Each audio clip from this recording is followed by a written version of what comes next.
Hi hello പ്രീതാസ് വേൾഡിലേക്ക് സ്വാഗതം. എല്ലാവരും സുഖമായിരിക്കുന്നു എന്ന് കരുതുന്നു.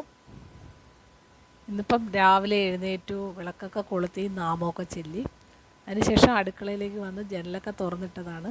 ജനലിൽ കൂടെ നല്ല ഫ്രഷ് എയർ, രാവിലത്തെ നല്ല തണുത്ത കാറ്റ് വരുന്നുണ്ട്. നമ്മളെപ്പോഴായാലും രാവിലെ എഴുന്നേറ്റ് ജനലും കതവുമൊക്കെ തുറന്നിടുന്നത് വളരെ നല്ലതാണ്. നല്ലൊരു പോസിറ്റീവ് എനർജി നമുക്ക് കിട്ടും. അതുപോലെ നല്ലൊരു പോസിറ്റിവിറ്റി നമുക്ക് ഉള്ളിൽ തോന്നുകയും ചെയ്യും. ഞാനൊരു രാവിലെ ഒരു 5-5:30 മണിയൊക്കെ ആകുമ്പോൾ എഴുന്നേൽക്കുന്ന പതിവുണ്ട്. എഴുന്നേറ്റ് പിന്നെ കുളിച്ച് വിളക്കൊക്കെ കൊളുത്തി നാമമൊക്കെ ചെല്ലും.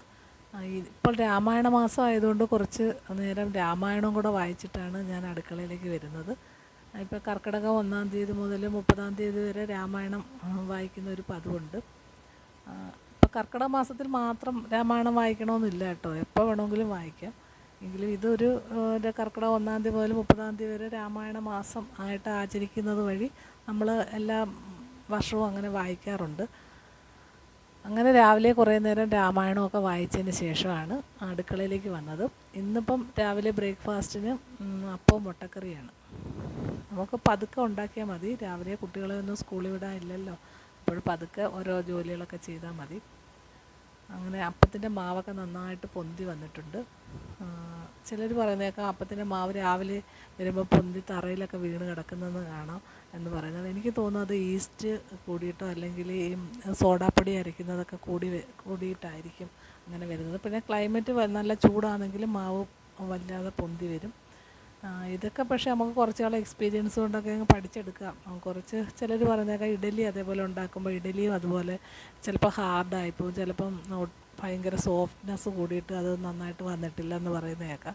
ഇതൊക്കെ നമുക്ക് കുറച്ച് നാൾ ഓരോരോ ജോലികൾ ചെയ്ത് പഠിച്ചെടുക്കാനേ പറ്റുള്ളൂ. അല്ലാതെ നമ്മളിപ്പോൾ യൂട്യൂബിലൊക്കെ കണ്ടുണ്ടാക്കിയാലും ചിലപ്പം അത് നന്നായിട്ട് വരും, ചിലപ്പോൾ അത് ശരിയാവത്തില്ല. പിന്നെ അതൊക്കെ നമുക്ക് ഓരോരോ ജോലികൾ ഇങ്ങനെ ചെയ്ത് പഠിച്ചെടുക്കാവുന്നതേ ഉള്ളൂ. അങ്ങനെ അപ്പം ഇപ്പോൾ ഒരു 8-8:30 മണിയാകുമ്പോഴത്തേനും മതി ബ്രേക്ക്ഫാസ്റ്റ് ഞങ്ങൾക്ക്. അപ്പോഴത്തേനും ഓരോന്ന് ചെയ്യുകയാണ്. രാവിലെ എഴുന്നേറ്റിപ്പോൾ ധൃതി പിടിച്ച് ചെയ്യേണ്ട അതൊക്കെ കഴിഞ്ഞു. കുട്ടികളൊക്കെ വലുതായി, അവരൊക്കെ ജോലി സംബന്ധമായിട്ട് ഓരോരോ സ്ഥലങ്ങളിലാണ്. പണ്ട് സ്കൂളൊക്കെ വിടുന്ന സമയത്തൊക്കെ രാവിലെ എഴുന്നേറ്റ് എല്ലാ ജോലികളും തുടങ്ങുമായിരുന്നു. പിന്നീട് അരിയൊക്കെ അടുപ്പിടാനുള്ള തയ്യാറെടുപ്പാണ്. ഇപ്പം ഞാൻ അരിയൊക്കെ എപ്പോഴും കുക്കറിലാണ് ഇടുന്നത് കേട്ടോ. മറ്റേത് നേരത്തെ അരി അടുപ്പിലിടുമായിരുന്നു, പിന്നെ റൈസ് കുക്കറിലിടുമായിരുന്നു. ഇപ്പോൾ കുക്കറിലായിരുന്നു. ഞങ്ങൾ 2 പേരല്ലേ ഉള്ളൂ, കുറച്ച് അരി ഇട്ടാൽ മതി. അപ്പോൾ നമ്മൾ കാപ്പി കുടിക്കുന്ന സമയം കൊണ്ട് തന്നെ അരി ഇപ്പോൾ റൈസ് കുക്കറിൽ അങ്ങോട്ട് വെച്ചിരുന്ന ഒരു 3-4 വിസിൽ കേൾക്കുമ്പോൾ ചോറൊക്കെ റെഡിയാവും. പിന്നീട് ചിലർ ഇങ്ങനെ കുക്കറിൽ ചോറ് വെച്ചിട്ട് ഊറ്റുന്ന പതിവില്ല. ഞാൻ പിന്നീട് കലത്തിൽ ഇച്ചിരി വെള്ളം തിളപ്പിച്ച് നന്നായിട്ട് അത് ഒന്നുകൂടെ ഇട്ട് ഊറ്റിയെടുക്കുന്നതാണ് പതിവ്. അല്ലെങ്കിൽ ചിലപ്പം കയ്യിലിങ്ങനെ കഞ്ഞിവെള്ളത്തിൻ്റെ ഒരു ഇത് ഉണ്ടെങ്കിൽ പിന്നെ അത് ഭയങ്കര ചോറുണ്ണാൻ ഒരു മടി തോന്നും. അതുകൊണ്ട് ഞാനങ്ങനെ ഒന്നുകൂടെ തിളപ്പിച്ച് ഊറ്റും. പിന്നെ അപ്പവും മുട്ടക്കറിയൊക്കെ കഴിച്ച് ഇപ്പം കുറച്ച് പേരൊക്കെ ഇങ്ങനെ ഇപ്പം രാമായണ മാസം ആയതുകൊണ്ട് നോൺ വെജ് ഒന്നും എടുക്കാറില്ല. അങ്ങനെ രാമായണം നോൺ വെജൊന്നും കഴിക്കാതെ രാമായണം വായിക്കുന്നതും വളരെ നല്ലതാണ്. ഞാൻ ഇത് നോൺ വെജൊക്കെ കഴിക്കുന്നതിന് മുമ്പേ രാമായണം വായിക്കും, പിന്നീട് രാമായണം വായിക്കുന്ന പതിവില്ല. പിന്നെ ഇന്നിപ്പം ചാളയാണ് കിട്ടിയിട്ടുള്ളത്. നമ്മുടെ ഇവിടെ കൊല്ലത്തൊക്കെ ചാളയെന്നാണ് പറയുന്നത്. ചിലയിടത്തൊക്കെ ഇതിന് മത്തി എന്ന് പറയുന്ന പതിവുണ്ട്. ഇപ്പോഴത്തെ മീനൊക്കെ നല്ല ടേസ്റ്റാണ്. അതുപോലെ ഇപ്പോൾ ട്രോളിങ് നിരോധനമായിട്ട് മീൻ വരവൊക്കെ കുറവാണെങ്കിലും മീൻ നല്ല ടേസ്റ്റാണ്. അതുപോലെ നല്ല ഈ നെയ്യൊക്കെ ഉള്ള ഒരുപാട് പരിഞ്ഞിലൊക്കെ ഉള്ള മീനാണ്. അതുകൊണ്ട് നമുക്ക് കറി വെച്ചാലും നല്ല ടേസ്റ്റാണ്. നല്ല മീനാണ് ഇപ്പോൾ കിട്ടുന്നത്. പിന്നെ വാഷിംഗ് മെഷീനിൽ കുറച്ച് തുണിയൊക്കെ ഇട്ടിട്ടുണ്ടായിരുന്നു. അപ്പോഴേ അതൊക്കെ നല്ല വെയിൽ വന്നപ്പോൾ ഞാൻ കുറച്ചെടുത്ത് അതൊക്കെ എടുത്തങ്ങ് വിരിച്ചിടാമെന്ന് വിചാരിച്ചു. ഇപ്പം കർക്കിടക മാസത്തിൽ മഴയില്ല, നല്ല വെയിലാണ്. പണ്ടൊക്കെ എന്ന് വെച്ചാൽ കർക്കിടക മാസം എന്ന് പറഞ്ഞാൽ പഞ്ഞ മാസം എന്നായിരുന്നു പറയുന്നത്. എല്ലായിടത്തും മഴയും ആൾക്കാർക്കൊന്നും ജോലിയില്ല, അങ്ങനെയൊക്കെ ഉള്ള ഒരു കാലം ആയിരുന്നു. ഇപ്പം കർക്കിടക മാസം ആയപ്പോൾ നല്ല വെയിൽ. ഇത് കുറച്ച് പൂവ് ഞങ്ങളുടെ ഇവിടെ തന്നെയുള്ള മഞ്ഞപ്പൂവാണ്. അത് ഞാനിങ്ങനെ ഒരു ഉരുളിയിൽ കുറച്ച് വെള്ളമൊക്കെ നിറച്ചിട്ട് അതിനകത്ത് എടുത്ത് വെക്കുന്നതാണ്. അത് കാണുമ്പോൾ നല്ലൊരു പോസിറ്റീവ് എനർജി നമുക്ക് വരും.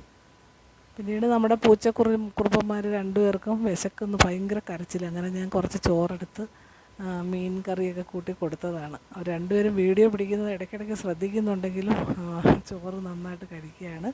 പിന്നീട് ഇന്ന് ഉച്ചയ്ക്ക് ഞങ്ങൾക്ക് കായും ചേമ്പും കൂടെയുള്ള മെഴുക്ക് പുരട്ടി, പിന്നെ പയറ് തോരന്, മീൻ കറി, ഇതൊക്കെയായിരുന്നു ഇന്നത്തെ ഉച്ചക്കലത്തേക്ക് ഉള്ളത്. മീൻ സാധാരണ പുളിയും മുളകും അരച്ച് വെക്കുന്നതാണ് ചാള ഏറ്റവും ടേസ്റ്റ്. ഇന്ന് ഞാൻ ഇച്ചിരി തേങ്ങ അരച്ചാണ് വെച്ചത്.